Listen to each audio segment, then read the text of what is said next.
so, we had this first year where I was kind of on my own with the kids a lot. And, of course, in retrospect, thinking about it from their perspective, I mean, they had known me for a little while, but they didn't know me that well. And all of a sudden, their dad's in like this new house, married, this lady that seems nice, but we don't really know her all that well. And now this lady's telling us what to do, like, screw that.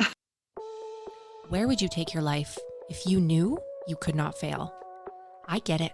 As a stepmom, mom, and entrepreneur, sometimes it can feel like what everyone else expects of you versus what you dream about for yourself are on opposite ends of the spectrum. As a woman, you're taught from a very young age what society thinks you're worth based on how you look, how you behave, and how much money you're allowed to bring in. But I'm here to show you that you can be the woman who has it all, and not just on the outside. I'm Brittany Lynch, and you are the queen of your castle. Hello, hello, hello. Welcome to another episode of the Queen of Your Castle podcast. I'm your host, Brittany Lynch, with a very special guest today, a smart lawyer who is also a stepmom, who's going to tell everyone why I just said that because she just said it to me. There's a story behind it. Cameron Normand is the host of the Stepmom Diaries podcast. She's also the founder and CEO of This Custom Life, where she provides stepmoms with tools and advice to help them embrace their blended family lives. She's a certified step parent coach and the creator of the Blended Family Formula for Stepmom Success. So great. She also, this is what I started with, she's also a smart lawyer. She's going to tell us what that means when she says she's a smart lawyer, all the hats that she wears. And she was named one of Washington Business Journal's Women Who Mean Business. It's so cool. So important. So you can tell us all about that. Cameron's known as Cammy G to 4 stepchildren, one with special needs. In her spare time, she loves pop culture, good coffee, spending time with her husband, and trying to achieve that elusive concept of balance. When you find it, let me know how you find it. Hi, Cameron. Thanks for being on the show today. I'm so excited to have you. Hello. I'm so excited to be here. This is so fun. This is so fun. For those of you listening who don't know, Cameron just wrapped up a huge event in the summer for those of us in this hemisphere, winter for everybody in Australia and over there. It was called the Stepmom Summit, and it was a smashing success. And I can't wait to hear all about that. And you've got so many good things to talk about. So thanks for being here. Let's start at the beginning. How are we going to fit this all in? Tell me, Cameron, who are you? We'll just start there. Who are you? Where are you from? What do you do day by day and by night? Who's a part of your step family? How long you been a stepmom? All that good stuff. Let us know who you are. Okay, that's a big question. So I am originally from down south, and my accent comes out occasionally, mostly when I've had a few glasses of wine, and went to school in South Carolina and Georgia before making my way up to Washington, D.C. after law school. And, you mentioned that I'm a lawyer, and I am, but I always like to say I'm a smart lawyer because I don't actually practice law. So I went from law school to Capitol Hill, and I worked in politics there and in the private sector, and have been working in politics for a little over 20 years, which I feel like dates me, and maybe not a great way, but that's okay. We'll stick with it. I became a stepmom at age 40 and had, spent a lot of time on my career building, a big life in DC. Like, I traveled all the time, tons of friends. I've been to Antarctica and, Africa and all the places that, you would want to dream of. And then I always like to say, after all that, I met my Prince Charming, who came with 4 kids. So not the traditional, knight in shining armor strolling up on the white horse, right? The white knight came with 4 little ponies trailing behind. Came with 4 little ponies, yeah. But we knew pretty quickly. I mean, we met and we were engaged actually within like 2.5 months. So we both knew really quickly. He had just divorced his wife, or just he was actually in the process of finalizing it when I met him. They were trying to get all the papers signed and everything, but they had been separated for a long time. Yeah, and we just kind of knew immediately. I mean, we just sort of, you know, kismet, right? Where you like meet and just sort of know. And I always thought that that was maybe a little too cutesy, a little like that'll never happen to me. And then it did. And here we are 4 kids later, you know? So yeah, and it has been, it's been a wild roller coaster ride. I was a stepmom for I think about a year and a half before I sort of, I know you and I talked about this on my podcast too, like hitting your rock bottom and like knowing that things have to change. And it was, you know, pretty quick into that, you know, I was like, okay, I thought this was going to be totally different.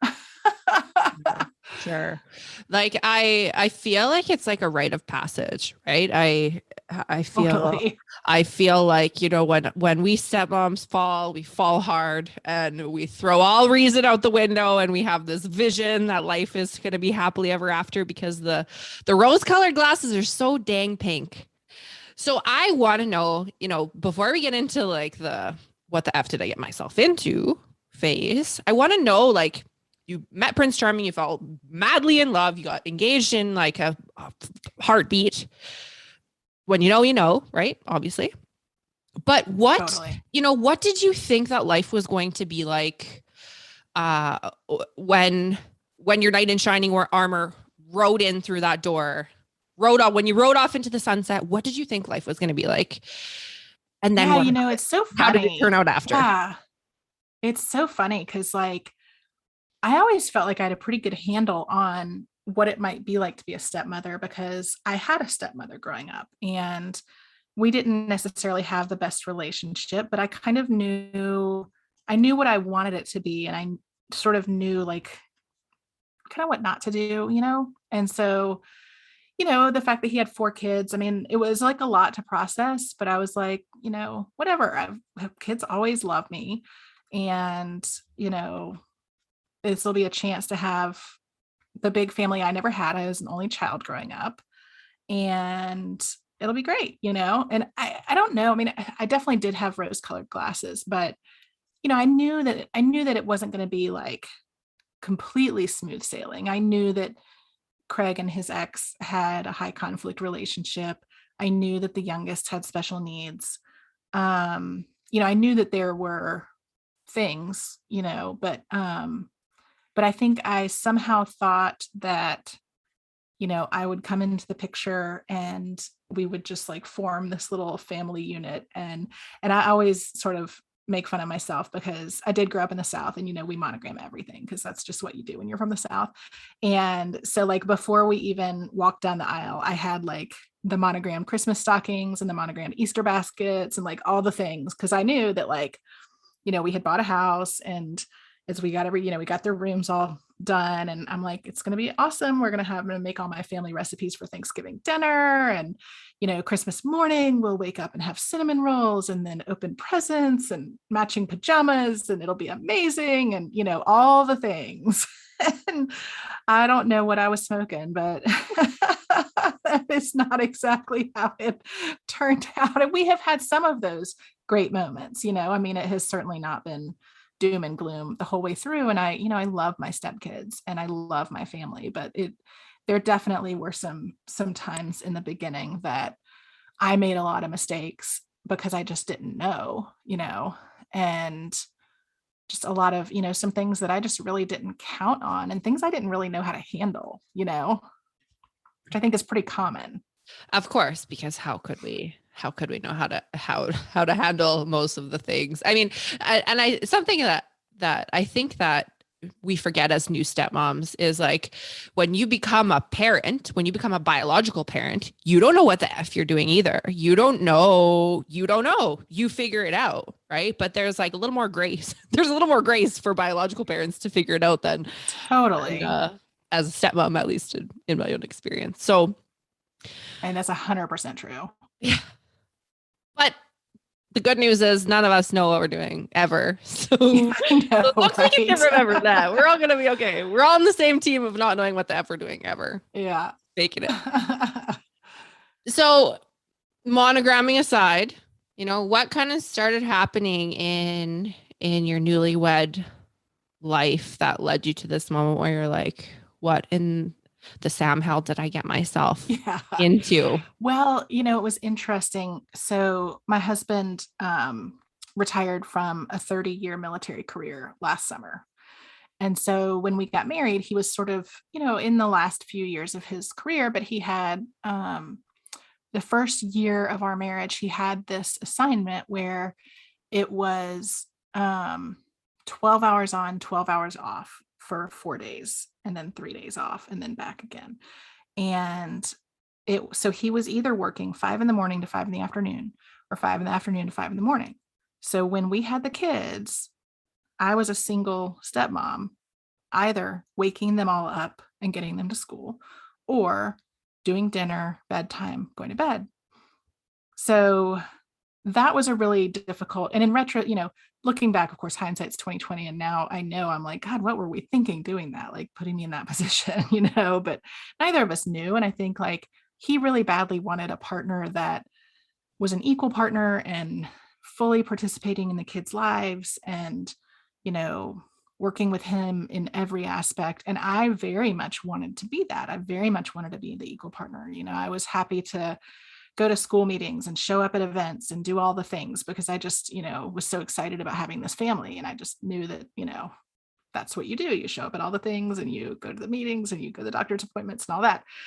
So, we had this first year where I was kind of on my own with the kids a lot. And, of course, in retrospect, thinking about it from their perspective, I mean, they had known me for a little while, but they didn't know me that well. And all of a sudden, their dad's in like this new house, married, this lady that seems nice, but we don't really know her all that well. And now this lady's telling us what to do, like screw that. And so, it led to some challenges because I was sort of put in this place of, having to enforce rules, having to enforce bedtimes and getting out the door to school. And my youngest, who is special needs, is, a lot of that manifests in behavioral challenges. And so that was just, I was like, oh my God, there were a couple of times. So in the challenge with where Craig's assignment was he was in a SCIF, which is a secure facility where you don't have access to your phone.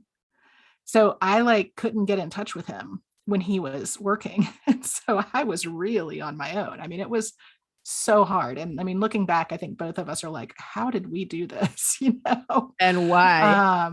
But again, I mean, it's like hindsight's 2020, I mean, we made so many mistakes that, when we were trying to kind of set up the house, and we had talked a lot about like the type of parents we both were. And of course he knew the type of parent he was because he had been doing it for 14 years. I had no idea. I mean, I knew the type of parent that I thought I wanted to be, but step parents are a little bit different. And what does that look like and everything? And so, but we kind of sat down and we were like, okay, well, we need some structure around the house. We need to, create some rules around bedtime and, behavior and consequences and chores and like all those things. And we went about it in like the worst way you could possibly go about it. Like we sat down by ourselves, didn't involve the kids, came up with this like set of rules. I'm type A, so I like typed it all out. It was in a very pretty little, like sheet that we, put up on the wall. And we had a family meeting with the kids. And Craig was like, you're getting along so well with the kids and you're part of the family now. Like, why don't you tell them about the rules? Which like I always tell people and they're always like, you didn't. I'm Dun, like, dun, yes, no, I did. I dun. totally did. And the plot thickens. Oh, good. And it went over like a lead balloon. I mean, they were just, I think that they were really seriously like, who the hell do you think you are, lady? Like, you're not my mom. You're not my dad, and here I am with like the best of intentions, and I'm like, why aren't they responding to this? Why, the oldest at the time was 14. And I got to the part in the rules where we're like, so everybody's going to keep their doors open all the time. And she just looked at me and was like, nope, I'm not doing it.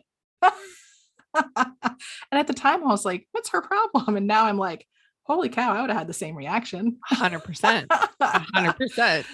And that was kind of the turning point, was after that interaction. I was like, this can't be like how it's supposed to go. Like, this just can't be right, you know? And it was after that, and after a couple of particularly bad evenings when Craig was at work and I was here alone, including one where my youngest called 911 and we had cops show up on the front door. And I did not know that he had used the phone to call 911. And the cops were very, very sweet about it. And, you know, they let me bring them up to his room and had a conversation with him about why you don't call 911 when you don't actually need 911. And they asked him why he had done it. And he said, well, my stepmom told me it was time to go to bed and I didn't want to take my shower. And you could just see their faces. They're like trying not to laugh. Sure. And I'm mortified, you know? And so it was a combination of like incidents around stuff like that. And then this, you know, house rules thing that I kind of was like, okay, we're doing this wrong. It's funny because it's like we all have these like catastrophic moments that subconsciously we're like, one day I'm going to look back on this and laugh, right? One day I'm going to look back on this and laugh that I told my 14-year-old that they were going to have to keep the door open and my stepson called 911.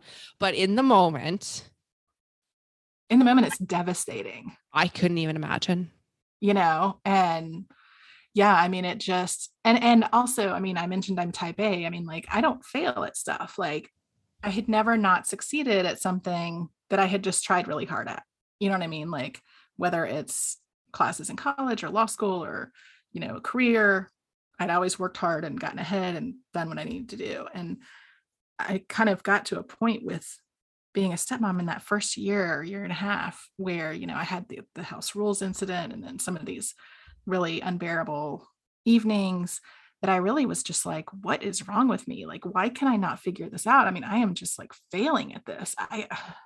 Maybe this was a big mistake. Maybe I'm not cut out for this, you know? I mean, nothing's going right. And, you know, add to it all of the like high conflict stuff going on with Craig and their mom and, you know, all the things. And that's really kind of what drove me to do what I'm doing now, is that I figured like there's got to be a better way. And so I really kind of buckled down, and I had looked for resources when I became a stepmom, but had not, you know, back then there just wasn't much, and there's still not a ton out there. But I really kind of pulled what I could find together and kind of figured out what it was that I needed to do to get through this. And that's kind of how I ended up founding this, starting this blended family formula. Is it's sort of accumulation of the things that I did that are not, and I always tell my students, it's not a silver bullet, but it's going to give you the tools to be able to be confident in what you're doing and to be able to handle what's thrown at you, which is like even more important than having a silver bullet, is like being able to be confident in how you're approaching this role and knowing that whatever is thrown at you, you can get through it. You can figure it out, you know? Absolutely. And, you know, something that I guess this kind of speaks to your like piece about being type A and thinking that there is, and I think we all do this, right? We all think that there's going to be some set of rules or some rule chart or some family meeting or some type A, the family meet. I have a story about family meetings too. Some type A solution, right? And something that I talk about, you know, in my free uplifted challenge, is about how we have this misconception as new stepmoms that all we need is more rules and more structure, and that more rules and more structure is going to be the thing to fix that, right? A really kind of left brain type A controlling kind of place to come from. Totally. And especially if you see that the kids don't necessarily have a lot of that structure, like you feel like it's your job to come in and fix it and Absolutely. like be the person that provides all of this stuff that they need. And you have to, I mean, eventually I was able to do this, but you have to kind of take a step back and say, you know what, not my job. I'm not mom, I'm not dad. It's my job to be there for them in a really different and unique way, and to figure out what that role is going to look like between me and them, Sure. and not try to step in with a bunch of rules and heavy-handedness, And because that just backfires. yeah, like something I say all the time is like stepfamilies are an art. We're not math, right? We're an art, Totally. and there's can be a lot of resistance, and maybe listener, maybe you're feeling some resistance when we're saying back the F off the rules right now, right? Because obviously households need to have structure and they need to have rules and there need to be boundaries. Obviously, right? All I think Cameron and I are trying to say right now is it's not the first place you go, right? It can't be the Well, first and place you go. yeah, and there do need to be rules and boundaries. It just doesn't need to be you that's setting them, right? Like, it needs to be your spouse, it needs to be your partner, because if it takes so long to establish a real bond with that stepchild, and if you try to discipline them or establish boundaries and rules before you have a strong bond with them, they will not take it, and it'll backfire on you 100%. And if you can, if you have that strong bond with them, that's one thing. But 9 times out of 10, you probably don't yet.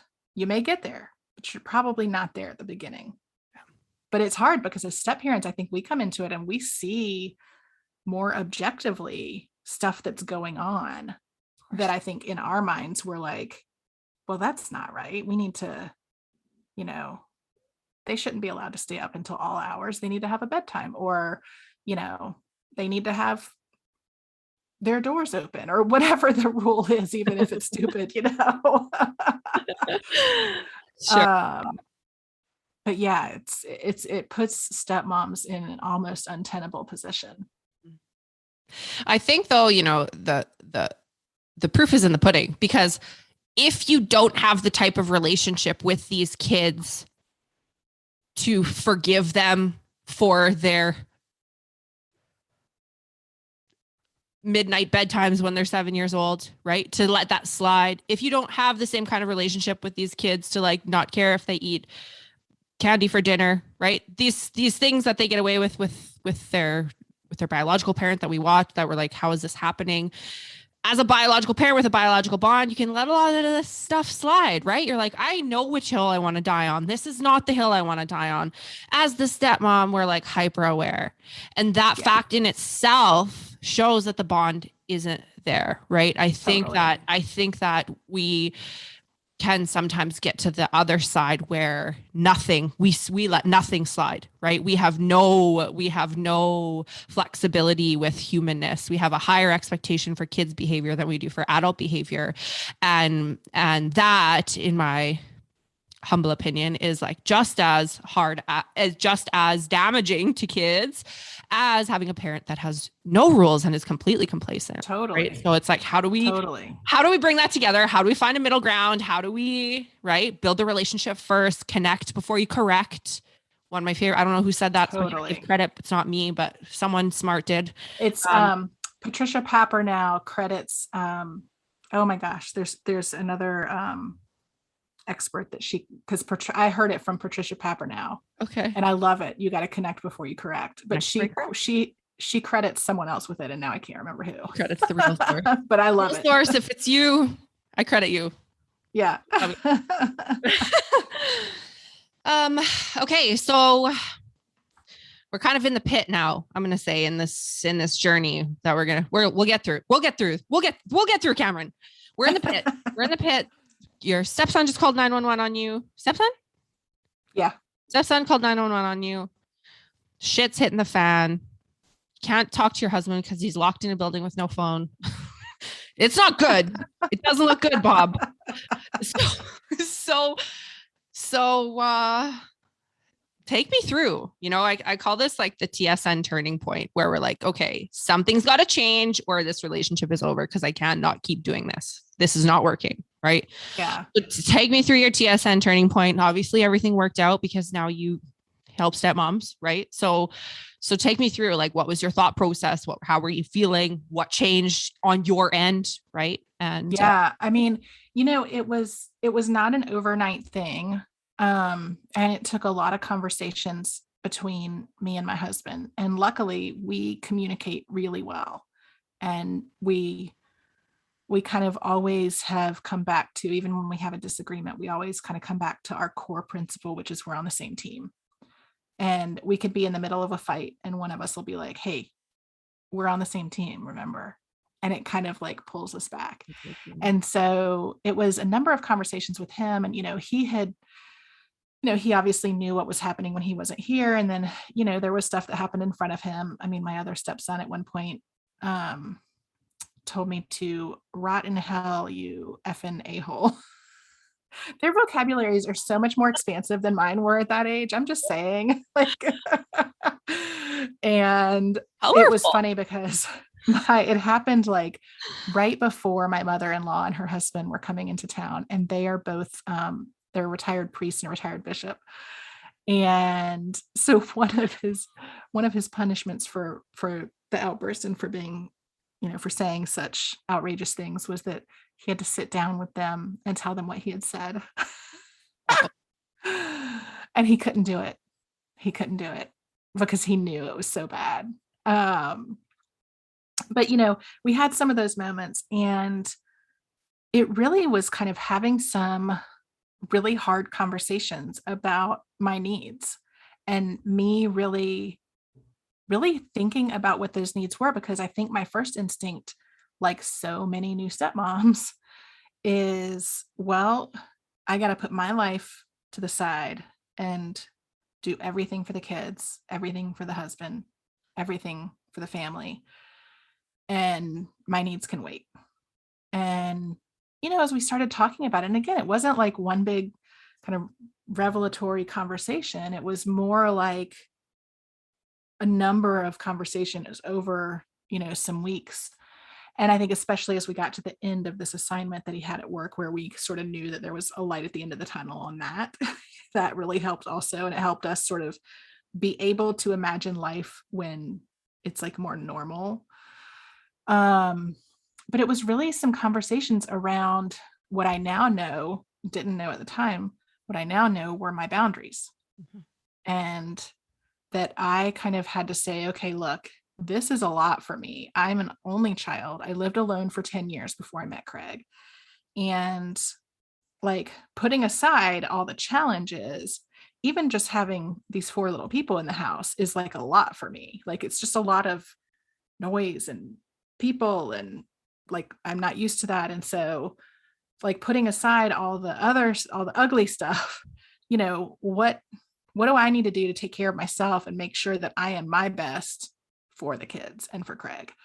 And so like I had to do some real, I call it deep navel gazing, in kind of figuring out what I needed, and I mean, one of the first things that we came to before even tackling some of the other stuff was that I needed a regular time where I could go by myself and get a pedicure, because that's like my happy place. I used to get them all the time before I met Craig, when I was like single and carefree. And I just sort of stopped when we got married. And he was asking me about it one day when we were having all these discussions. He's like, you haven't gotten pedicure in a while. And I was like, well, I can't. I have all this other stuff to do. And he was like, Cameron. And he was actually the one that kind of pointed out, he's like, it makes you happy and it calms you down. It relaxes you. Like, it's okay for you to get away from us. And it kind of dawned on me like, okay, I don't have to be there all the time when the kids are at our house. Like I can take some time for myself. And so now I feel so much less guilty going and doing something with a girlfriend, or, getting my hair done or whatever, whereas at the beginning I would feel guilty for taking a step away. Isn't it so funny how common of an experience? And so that was sort of the beginning of the conversation. Oh my gosh. So common. It's so common. I mean, I think so many stepmoms, I mean, I think it's actually not, I think, just a stepmom issue. I think it's a woman issue. 100%. I mean, I think that we get into a family, whether it's a step family or a biological family, and our needs automatically go to the back burner. Yep. And it doesn't have to be that way. And it shouldn't be that way. It's not healthy. So that was sort of the first step. And then as we kept having conversations about like, okay, well, in an ideal world, what do things look like? what's going right, what's not going right, what can we change? Because, there's a lot about the dynamic that you or your spouse can't necessarily change, especially if it's a high conflict with the other house or whatever. And so we kind of just worked through it, and I came to the realization that I needed to not be as involved in discipline. And that was one of the tougher conversations we had, because he really did want an equal partner. And I wanted to be an equal partner. And he also, and I think probably any parent would feel this way, he didn't want to always be the bad cop.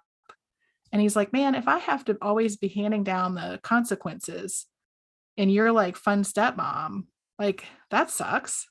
And I was like, yeah, I mean, it kind of does, but I kind of think that that's where we need to be. Like, these kids are going to hate me.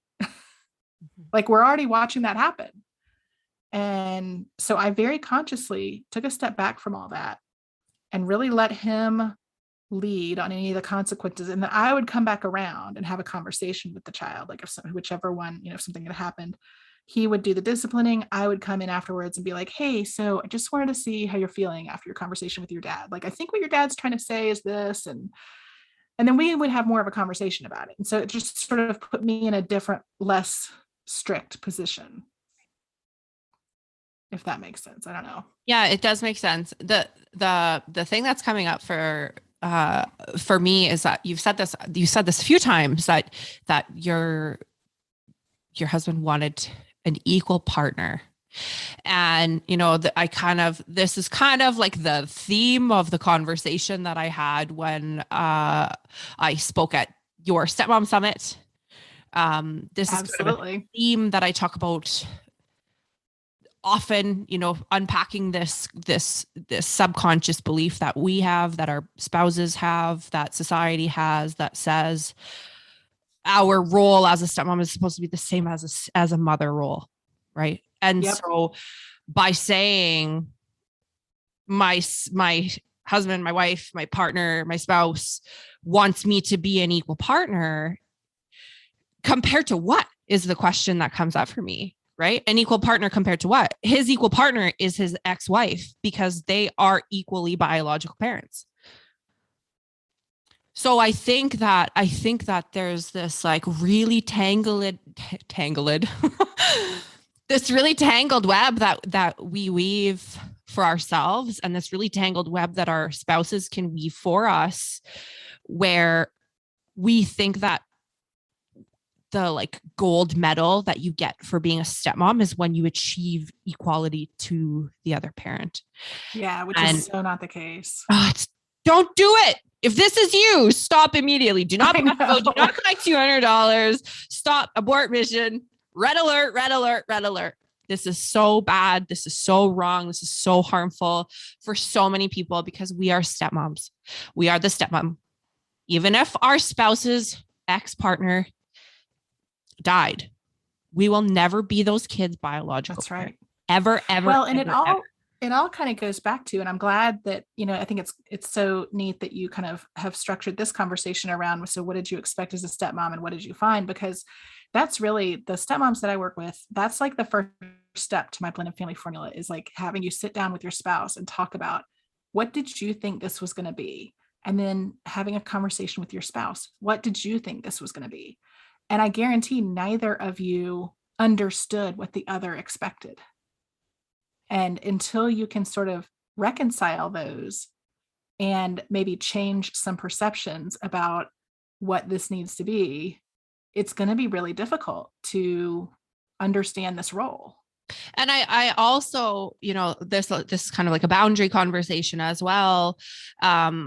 I also think that there's a really important conversation that needs to be had around the fact of like, just because your spouse wants something to be that way doesn't mean you have to sacrifice yourself in order to make that happen for them.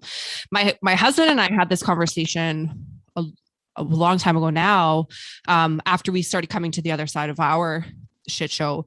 And we got to that point where we were able to have that conversation of saying, this is what I thought life was going to look like. And I asked him, what did you think life was going to look like? And he was like, honestly, I just didn't want to piss off my ex-wife, because I was so afraid that she was going to take away my parenting time.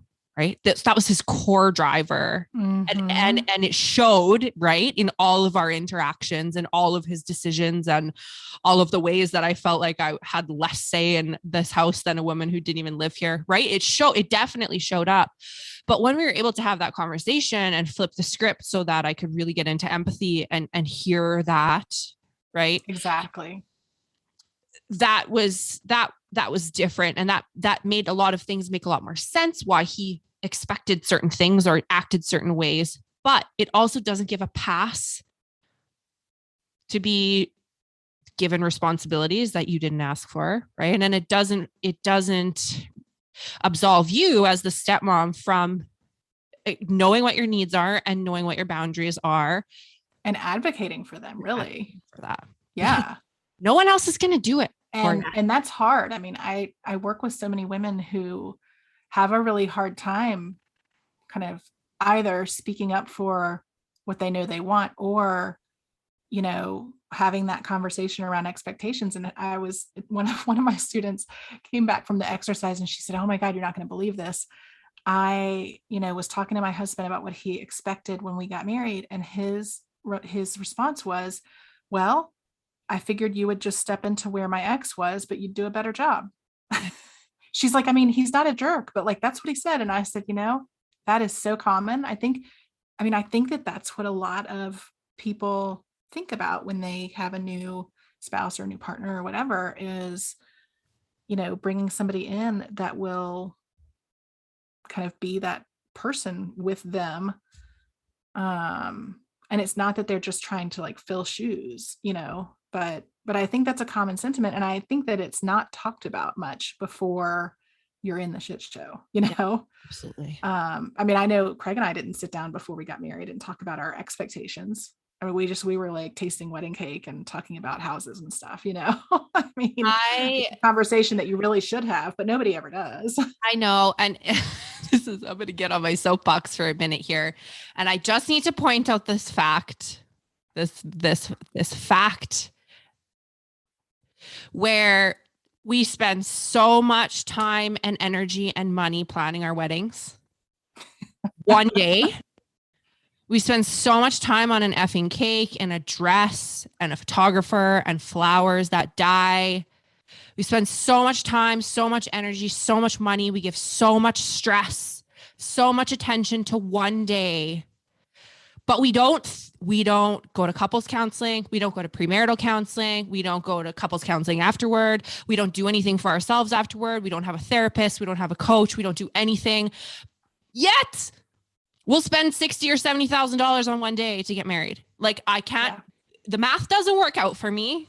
It doesn't make sense, but that's exactly it. Right. I want to taste wedding cakes. Oh my God. I don't want to talk about your ex-wife. I want to taste wedding cake. Totally. We're all guilty. But that's and it's funny in retrospect. I mean, you know, it was Craig's second time around. And so I remember having conversations with him like, well, is this weird for you? Like, is there stuff you don't want to do because you've already done this? And he was like, no, absolutely. I'm all in for whatever you want to do, you know? But he did tell me, he's like, you know, I think you'll find like a few years in that like half the stuff we're doing, you'll wish we didn't do. And I was like, absolutely not. This is the best day of my life. We're going to do all the things. And we did. I mean, we had a blowout wedding. We had fireworks. Oh my God. Yeah. We had fireworks over the beach. I mean, it was amazing. And, and now, you know, that we're years down the road, I'm like, yeah, we didn't really need all that. And he's been gracious enough not to like rub my face in it, but he was totally right. Sure. But he let you come to your own conclusion. He planted many years ago and now it's blossomed. So he doesn't have to say, I told you so. Yeah. Cameron, I'm wondering if you could give us just like a really brief kind of sneak peek glimpse into your blended family formula. Like, what is this all about? You kind of talked about the first thing that you do. What do you do after that? Yeah. So I've got a 6-week intensive course, and blended it focuses on this blended family formula. Blended is an acronym. And so it's 7 sort of, for lack of a better word, it's not stages, it's sort of 7 things around stepmom life that you really need to understand and get a good grasp on in order to succeed as a stepmom. So it's building your foundation, and that's things like, making sure that you guys are solid, dealing with the expectation stuff, lowering your anchor, which I call your anchor statement. It's sort of like developing a type of mission statement, engaging with your stepkids, and that's learning how to bond with them and, addressing the fact that you may want more structure than your spouse does, and how to deal with, the discipline challenges that come along and all that stuff. New family formation, and that's sort of talking about like how you handle house rules and, stuff like that. Doting on your relationship, and that is the fact that like none of this would be there if you hadn't fallen in love, and you have got to have a priority on your relationship. And that's, I think, as much as we put ourselves on the back burner, a lot of times you get so caught up, you put your relationship on the back burner too. And that's the whole reason we're here. And so it's kind of bringing that, making that a priority again. And then the X files, which is my little cutesy name for how to deal with all things X related, high conflict and all that good stuff. And then the last one is don't forget about you and self-care and all the things. I love it. So I love it. I wish I came up with that. That's so smart. I love it. I love it all. It's great. And it's great. And it's really made a difference in my students' lives. And it really does kind of cover all the things. So yeah, it sounds fantastic. It's fantastic. Sounds spectacular. And something else super exciting is that it sounds like you might be planning another summit. Yes. So we loved putting on the Stepmom Summit in August. And if you have listeners that weren't able to go, they can go to the website, thestepmomsummit.com, and you can still get an all access pass, and go back and view the presentations and stuff. But like you spoke, Brittany, and yours was super popular. People were they were loving what you had to say. And we really had an amazing 3 days of kind of all the top stepmom experts in the world were there for 3 days. It was amazing. And so we really, it went so well. And there were so many women that were positively impacted. We wanted to do another event, and we didn't want to wait a year to do another summit. So we are going to tackle the holiday season, because that is something that is so hard for stepmoms, especially when you're in your first few years. And we're going to do, we are still kind of fleshing it all out, but it's going to be probably a 90-minute workshop. It'll be live with Beth McDonough and myself. And Beth is my co-founder of the Stepmom Summit, of course. And we're going to talk about all the things, feeling like an outsider at the holiday season, how to deal with, family traditions, and like establishing your own traditions, dealing with traditions that may already be there, all the things, because there's so much around the holidays. we maybe aren't going to tackle monograms, but session on monogramming. Well, it sounds amazing. I was absolutely blown away at what you and Beth were able to put together this August for the summit. And I'm sure there are thousands of women who are going to be so excited to hear that you are doing another one. We'll make sure that we link that up. It's thestepmomsummit.com. Yes. We'll link that up in the show notes for sure. And, Cameron, is there anything else that you want to share with our listeners before we wrap up, and you can tell us where to find you if we want to stalk you on social media, that kind of stuff? Anything else you want to share? Yeah. Girls of Wisdom. Yeah. So, well, first you can find me at thiscustomlife.com, and then I'm on all the different social medias. Just look for This Custom Life. Instagram, it's this_custom_life. And then everything else, it's just at This Custom Life.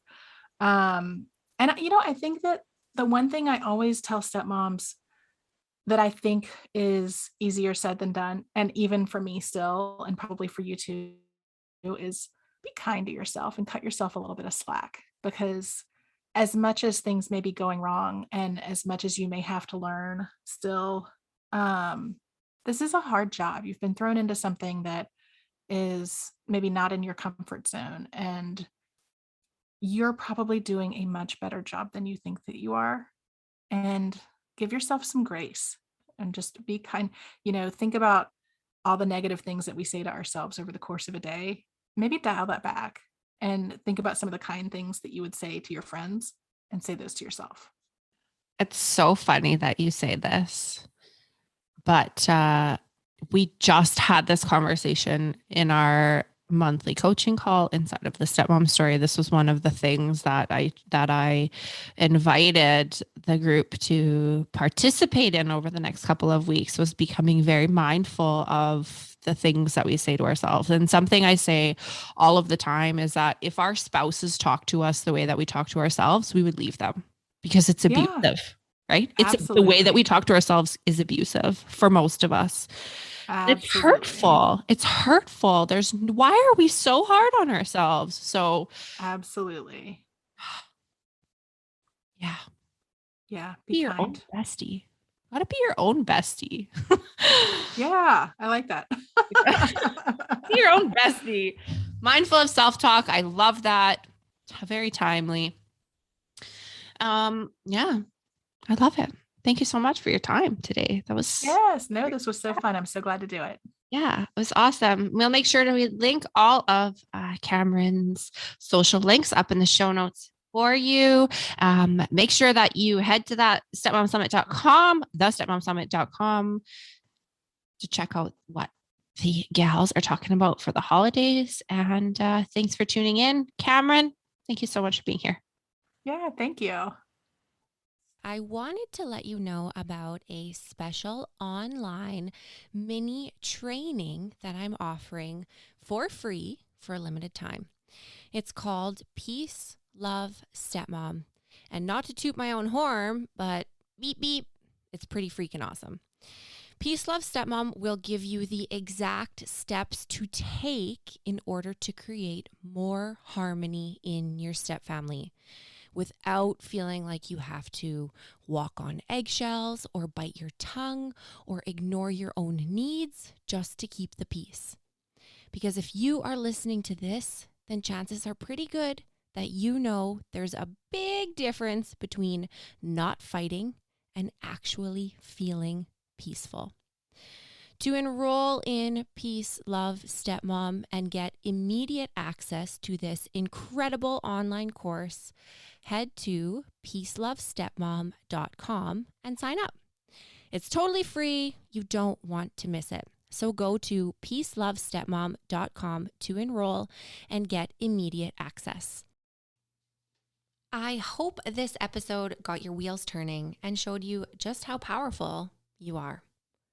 I would invite you to take 30 seconds and tap subscribe to this podcast. When you subscribe to the podcast, then rest assured you will never miss an episode. And in no time, spinning your wheels will be a thing of the past. Thank you for listening and subscribing. And if you enjoyed this episode, it would mean the absolute world to me if after you subscribed, you jumped on over and left me a 5-star review, and better yet, a written review. I am on a mission to let every mom and stepmom know that you can create the life of your dreams. And I need your help to change the world. The world needs us. Thank you so much for subscribing and leaving me a 5-star review. I will see you next week.